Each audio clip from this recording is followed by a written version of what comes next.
Hello everyone, and welcome back to another Hearts of Iron 4 Dev Diary. This week we're looking at the 5-year anniversary of Hearts of Iron 4, as well as some of the small DLC and update that's coming to celebrate. But before we begin, my overlords at YouTube have told me that over 70% of you aren't subscribed. So I feel obliged to ask that if you enjoy my videos and want to support me, please consider subscribing. It really helps. But with that done, let's get into this week's Dev Diary. So to celebrate 5 years of Hearts of Iron 4, Paradox are going to release 2 small DLCs, one focused on 3D models for aeroplanes, and one focused on radio packs based around the Eastern European area. Let's begin by looking at the Eastern Front's plane pack, which has various plane types coming for Germany, the Soviets, Poland, Hungary, Romania, and Yugoslavia, which they total as 54 planes. In addition, they've also added a new animation to CAS attacks, so it should look much better on the battlefield. They have provided photos for us to look at, so we can run them across the screen now, starting with the Soviets with their large array, and then onto the Germans, which equally have a large selection. I think they have the most planes coming with this aeroplane DLC. The TA-400 there with its 6 radial engines across the wings, just an absolute giant plane there. And some more German planes here, including the AR-196 in the bottom right there, looking to land in the local lake basin. Is it just me, or is Poland's planes far more bulky? I'm looking at the top one, the PZL-56 Kania, and it just looks thick, doesn't it? It's got a big, thick base at the front. Now the Hungarians, in my opinion, have the best planes of this DLC. They've got 2 legendary looking biplanes that I think just look funny. They've got what looks like a super futuristic looking jet in the bottom left, as well as the RMI-8X, which I think was like a prototype that never really saw much use, but feel free to correct me. And equally, that just looks... yeah, I mean, that is definitely a plane. If this isn't a buff to a Hungary air controller, I don't know what is. Romania here, sporting some very fashionable looking planes. I'm loving the red tint on the bottom left there, as well as what looks like some sort of white dotted pattern on the bottom right. Jolly good. And finally Yugoslavia, with its Ik-2 in the bottom right, with the curved wings. Now that plane does not look sturdy, but good luck to anyone who's flying that. In addition to the new aeroplane DLC pack, they're also doing an Eastern Front music pack, which will have 13 tracks in total. 4 for the Soviets, 4 for the Germans, 3 for the Romanians, and 2 for the Polish. I won't be playing them on this video because goodness knows how copyright's going to work. I'm just not even going to risk it. But I can tell you that the Soviet national anthem is one of them. So good luck listening to that one as we cross Europe. The final part of the Dev Diary covers the free update 1.10.6 Collie, which is planned to release tomorrow, which in the timescale of this video should be the 3rd of the 6th, 2021.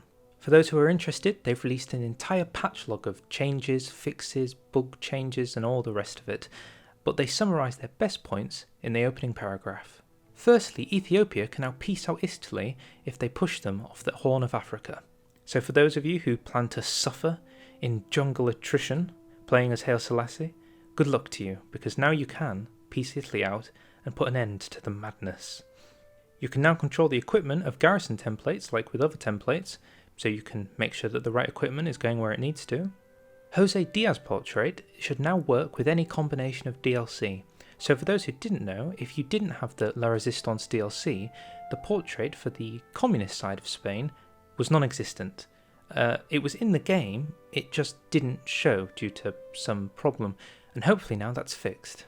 One particularly interesting thing they've added is Sir Tom Moore as a military leader for Britain. For those who don't know, Captain Sir Tom Moore was a British veteran who died of COVID back in February. He became famous because he walked 25 metres across his garden 100 times for being 100 years old.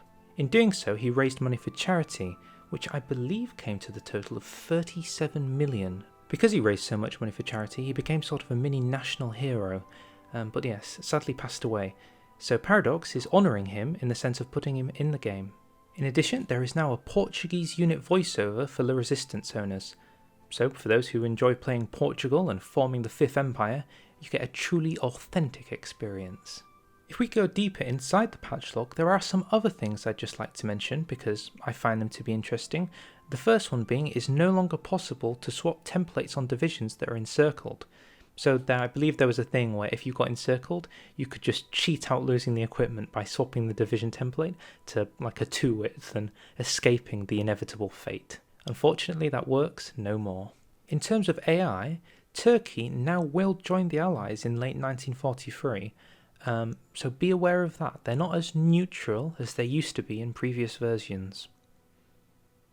In the database, they've added an event that allows Romania, if the Megali idea is approved, to get a warning that they'll be dragged into a war with France and the United Kingdom, and thus giving them the option to revoke their guarantee on Turkey. I'm wondering if this means now that when you do the Megali idea and declare war on Turkey, whether there's an increased chance that Romania is going to revoke their guarantee and you won't be caught in a two-way war. Because I've played it where you go to war with Turkey and you're still at war with Romania at the end of it. So we'll see if that's changed in its own way. The British Raj now begins with the Great War Tank technology, so getting your armour up and running should be a lot easier.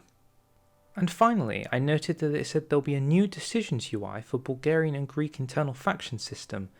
For those who've played Battle for the Bosporus, you have to juggle these different factions within your country, and it's all done through a decisions tab. So I'm interested to see how the new UI for it is going to look. And that, in total, is everything. So yeah, kind of a short dev diary, but mostly just talking about the new update that's coming tomorrow, so look forward to that, and the 2 DLCs that come with it, which are pretty optional. You don't really have to buy them if you don't want them. They're just anniversary DLCs. So, keeping it short and keeping it simple, I'll say thank you very much for watching. I hope you've enjoyed. If you've liked, feel free to like, feel free to subscribe, feel free to tell me what you think. Enjoy the patch tomorrow, and I'll see you all next time. Bye.